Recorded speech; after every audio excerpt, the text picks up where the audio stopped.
ગુરુ પૂર્ણિમાના દિવસે બગદાણામાં થયું આવું. ઇતિહાસમાં પ્રથમ વખત આવું જોવા મળ્યું. લોકો દર્શન માટે ઉમટ્યા. મિત્રો, ગોહિલવાડ પંથકમાં મહુવા તાલુકાના બગદાણા ગામે બજરંગદાસ બાપાની જગ્યામાં દર વર્ષે બે મોટા ઉત્સવો ઉજવાય છે, જેમાં એક ગુરુ પૂર્ણિમા અને બીજી બજરંગદાસ બાપાની તિથિ. આ સિવાય બજરંગદાસ બાપાની જગ્યામાં દર પૂનમે હજારો ભાવિકો દર્શનાર્થે ઉમટે છે, તો બીજી બાજુ ગુરુ પૂર્ણિમાના દિવસે પણ બગદાણામાં 2 થી 2.5 લાખ ભાવિકો ઉમટે છે.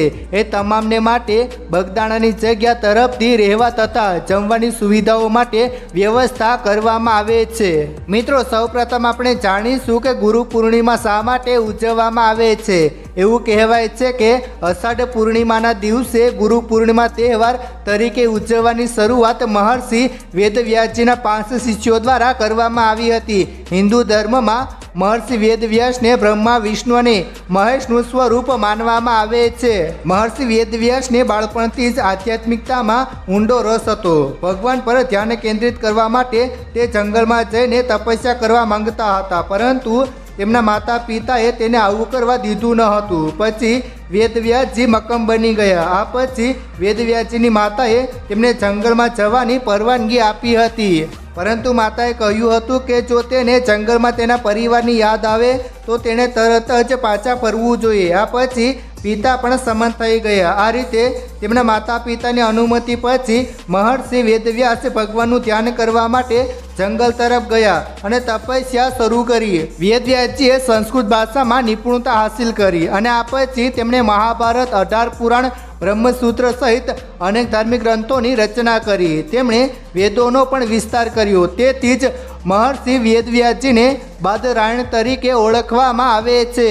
અષાઢ માસના દિવસે મહર્ષિ વેદવ્યાસજીએ તેમના શિષ્યો અને ઋષિઓને શ્રી ભાગવત પુરાણનું જ્ઞાન આપ્યું હતું. ત્યારથી મહર્ષિ વેદવ્યાસના 5 શિષ્યોએ આ દિવસે ગુરુ પૂર્ણિમા તરીકે ઉજવવાની અને આ દિવસે ગુરુની પૂજા કરવાની પરંપરા શરૂ કરી હતી. સંતોની ભૂમિ તરીકે ખ્યાત સૌરાષ્ટ્રમાં દર વર્ષની પરંપરા મુજબ આ વર્ષે પણ આત્માને પરમાત્માની ઓળખ કરાવી આપનાર તથા જીવને શિવ સુધી પહોંચાડનાર એ સતગુરુનો મહિમા વર્ણવતું પર્વ એટલે ગુરુ પૂર્ણિમાની ભવ્ય ઉજવણી સુપ્રસિદ્ધ યાત્રાધામ બગદાણામાં કરવામાં આવનાર છે.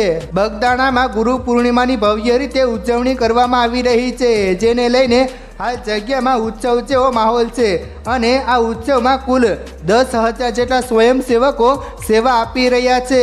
બગદાણાની જગ્યામાં સ્વયંસેવકો તરીકે ગોહિલવાડ પંથકના 78 ગામના લોકો સેવા બજાવે છે. બગદાણામાં ગુરુ પૂર્ણિમાના પર્વને લઈને મંદિર ટ્રસ્ટ દ્વારા તૈયારીઓ કરવામાં આવી છે. આ દિવસે અહીં અંદાજે 10,000 જેટલા સ્વયંસેવકો સેવા બજાવશે. પૂર્ણિમાના દિવસે અંદાજે 20,000 કિલો લાડવાનો પ્રસાદ તૈયાર કરવામાં આવ્યો છે.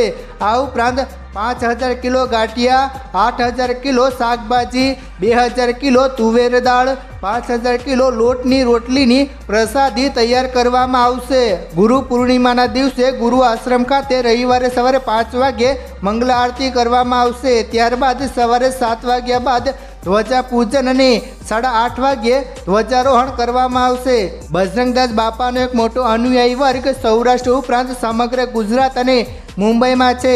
ગુરુ પૂર્ણિમાના દિવસે મુંબઈથી ખાસ તેઓ ગુરુદ્વારે શીશ નમાવવા આવતા હોય છે. મિત્રો, તમે પણ જય બાપા સીતારામ લખીને કોમેન્ટ જરૂર કરજો.